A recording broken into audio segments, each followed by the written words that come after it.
सिंध के तमाम तालीमी बोर्ड्स में 4 साल के बाद मुस्तकिल चेयरमैन तैनात कर दिए गए हैं। गुलाम हुसैन सैफ मैट्रिक बोर्ड कराची के चेयरमैन तैनात किए गए, जबकि Musharraf Ali Rajput Sindh board of technical education के चेयरमैन तैनात किए गए हैं। इसी तरह हैदराबाद तालीमी बोर्ड के प्रोफेसर डॉक्टर रफीक अहमद चांटियो तैनात किए गए हैं। सिंध के तमाम तालीमी बोर्ड्स में 4 साल के बाद मुस्तकिल चेयरमैन तैनात कर दिए गए हैं। इस पर हम बात करते हैं डॉनिस के रिपोर्टर सैयद वसीम से। वसीम, बताइएगा, क्या बाज़ाब्ता तौर पर नोटिफिकेशंस जारी कर दिए गए हैं? सिंध के तमाम तालीमी बोर्ड में 4 साल बाद मुस्तकिल चेयरमैन तैनात कर दिए गए हैं। एक सूबाई सेक्रेटरी के भाई गुलाम हुसैन सेहू को सुन पा रहे हैं आप हमें सैयद वसीम?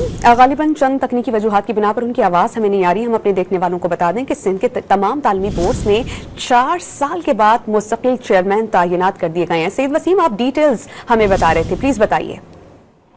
जी बिल्कुल, ये काफी एक पेचीदा मसला था जिसको हल किया गया है। सिंध के तमाम तालीमी बोर्ड में 4 साल बाद मुस्तकिल चेयरमैन तैनात कर दिए गए हैं। मैट्रिक बोर्ड कराची में एक सूबाई सेक्रेटरी के भाई गुलाम हुसैन सेहू को चेयरमैन तैनात किया गया है। डिस्ट्रिक्ट एजुकेशन अफसर जिला बस्ती मुशर्रफ अली राजपूत को Sindh board of technical education का चेयरमैन तैनात कर दिया गया है। हैदराबाद तालीमी बोर्ड का और इंटरमीडिएट बोर्ड कराची के भी जो चेयरमैन है वो मुस्तकिल तैनात कर दिए गए हैं। वसीम, बहुत शुक्रिया।